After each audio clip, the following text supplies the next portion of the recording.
Oh, hey Sakura. I saw your photo in Áo Dài yesterday. You look so beautiful. Thank you so much. I was visiting Hoi An and was mesmerized by its beauty. I just had to try on Ao Dai. I'm so happy to have experience wearing Vietnamese traditional attire. I'm glad you like it. I hope I get the chance to wear a kimono someday too. Speaking of traditional clothes, in today's podcast, we will explore the fascinating history of the Áo Dài and kimono. Although the Áo Dài come in various styles, but we mainly focus on the modern version. That sounds so interesting. Hello everyone, I'm Minh Thu, and joining me today are my co-hosts Hà Thu and Kim Linh, along with our special guest from Japan, my lovely classmate Sakura. Warmly welcome all of you, our cherished audience, to this episode of the Globalization Podcast. Today, we will discuss the topic, the history and cultural identities of Áo Dài and kimono. Let's get started. Traditional garments are more than just clothing. They are cultural symbol, embody the soul of a nation. They reflect centuries of history, tradition, and aesthetic refinement. But have you ever wondered how people first encounter the country traditional toys? In Japan, we have a tradition called Shichigo-san, celebrating children at the age of 3, 5, and 7. My first encounter with a kimono was during a memorable photo session for this occasion. Like many families, we went to a photo studio where I was lucky to wear both a dress and a kimono. At that time, I didn't fully understand its cultural significance as Japanese traditional clothing, but I still remember the thrill of being dressed up by the staff and even having my makeup done. After the photo session, we visited a shrine. Many believe that kimono looks most beautiful against the backdrop of a shrine. The red of the torii gate and the serene atmosphere perfectly complement its elegance. Since Jigo-san takes place in a specific season, you will often see many children in kimonos during that time. That's so lovely. In Vietnam, children also become familiar with áo dài at a young age. I remember seeing women in my family, my mom and grandma, wear áo dài for weddings, holidays. My teacher also wore them at school and teacher day. The imagery of áo dài were everywhere, on television, in newspaper, and even on souvenir and calendar. For me, áo dài has always been a powerful symbol of Vietnamese women. Oh, same here. My 5 years old niece loves wearing her grandmother outside, even though it's way too big for her. The hem drags on the ground and she gets scolded for getting it dirty. But she keeps doing it. She says she wants to grow up faster so she can fit into it properly. It's so adorable. Sakura, you tried áo dài last week. How did it feel? Was it different from wearing a kimono? Oh, definitely. Compared to the kimono, I found outside much easier to wear. All I had to do was flip on the pants and dress. The fabric is smooth and lightweight, making it suitable for year-round wear. I also love how affordable it was to rent, which makes it accessible to both locals and tourists. The kimono, on the other hand, is much more formal and intricate. Wearing one requires time, effort, and often the help of professionals. The process involved multiple layers and specialized knowledge to dress beautifully. But that's also what makes wearing a kimono so special. It is a way to show respect and thoughtfulness. Despite their differences, I think both Aodai and kimono have their unique charm and deep cultural significance. I feel incredibly lucky to have experienced wearing both. As a Vietnamese, I'm so proud that Áo Dài is loved by international friends. To us, it is more than traditional clothing. It's like a close companion that connects us to our culture. Depending on its design and color, Áo Dài is present in various aspects of life. For example, wedding couple wear red áo dài for luck and prosperity. Students wear white áo dài to symbolize purity, and cotton áo dài is popular among older generation. Wearing áo dài feels like standing at the intersection of tradition and modernity. It embodies the essence of Vietnam.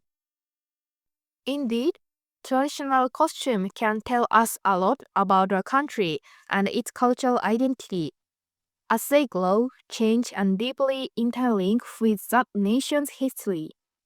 The kimono, for instance, has evolved significantly over the centuries. Originating in the Heian period, the kimono was easy to wear and infinitely adaptable. By the Edo period, it has evolved into a unisex outerwear called kosode. After the Meiji period, this type of clothing came to be known as the kimono. It was during the Edo period, from 1603 to 1868, that Japan developed with little influence from foreign countries, and kosode became an important element of what it means to be Japanese. Initially, all Japanese people wore kosode regardless of gender, social status, or age. However, over time, hierarchy began to be indicated by the clothing fabric, color, style, thread, dye, and other details. Each individual costume became an element that revealed information about the wearer. With the rapid modernization and the falling influence of the Meiji period, the kimono becomes simply clothing, something to wear. The kimono retains a unique cultural identity, symbolizing Japanese tradition and craftsmanship. Each kimono reflects local fabric, seasonal patterns, and historical connections. Wearing a kimono represents respect for tradition and an understanding of Japanese aesthetics. The design and motifs, often inspired by nature, such as flowers and landscapes, carry specific meanings. The production of kimonos and their associated traditions reflect patience, skill, and a deep appreciation for cultural heritage. That's fascinating. The Áo Dài also has an incredible history. Did you know that the Áo Dài as we know it today is actually a modern creation from the 20th century? Really? Can you tell us more about this? Although most people agree that the Vietnamese Áo Dài originated in China, experts state that it wasn't until 1744 that it started to have a significant social impact. At this point, the southern parts of Vietnam were ruled by King Nguyễn Phúc Khoát, who had just been anointed the chief lord of Hanoi, who wore áo giao lĩnh, a garment similar to the Chinese robe used by the Han people who were in charge of the north. The five-panel gown were possibly the most popular costume of the 1800s. This design featured two panels in the front, two in the back, and a cigarette maybe flap beneath the front panels. One of the most distinctive characteristics of the contemporary Vietnamese áo dài is the slits on each hip, which were originally seen in this gown. In contrast to later design, the áo dài of that period were significantly shorter in length and had a considerably looser fit.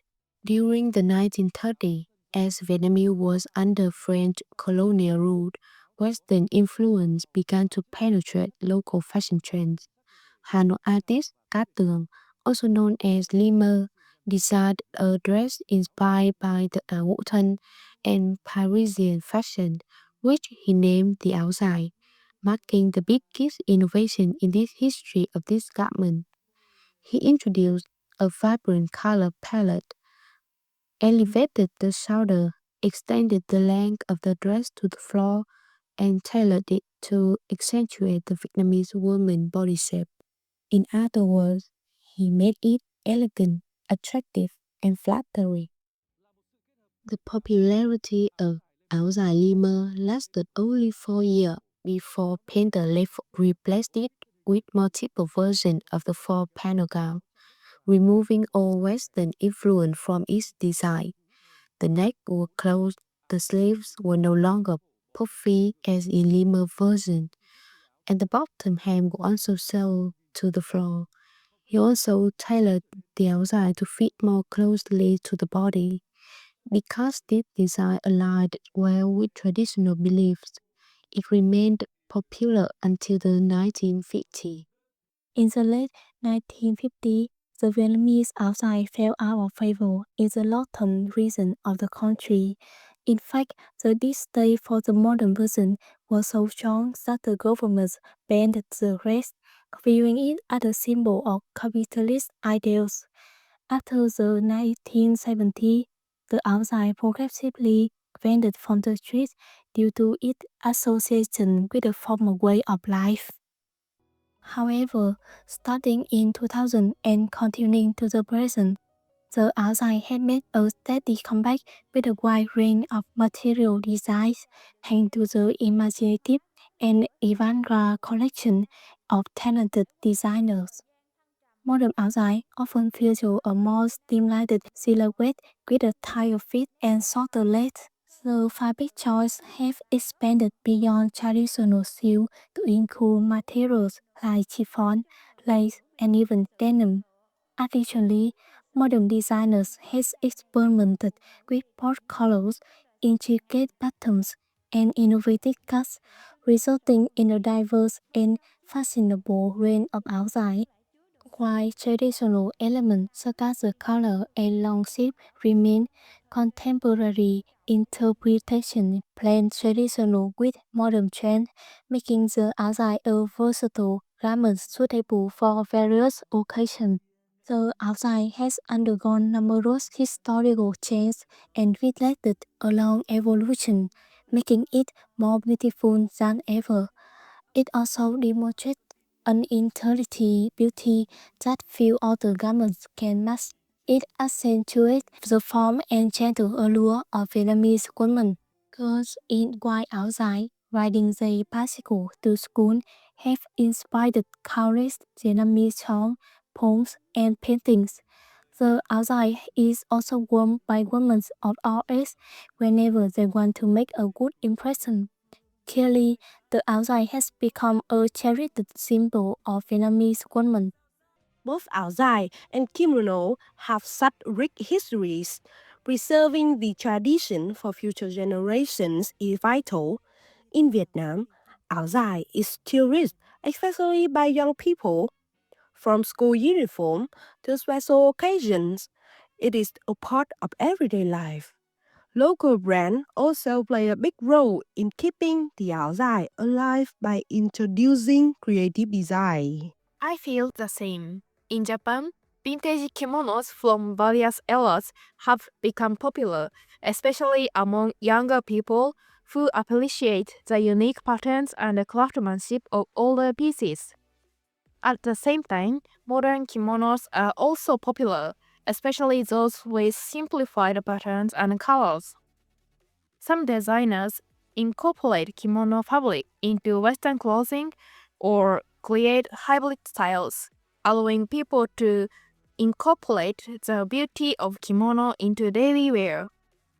This mix of tradition and modernity is a way to keep the kimono relevant while respecting its historical significance. As we've seen, traditional clothes are more than just a piece of clothing. It is a reflection of history and culture. After this podcast, we hope you've gained a deeper appreciation for the áo dài and kimono in particular, and for culture in general. Let's continue to honor and preserve the cultural treasure. Thank you for listening and see you next time.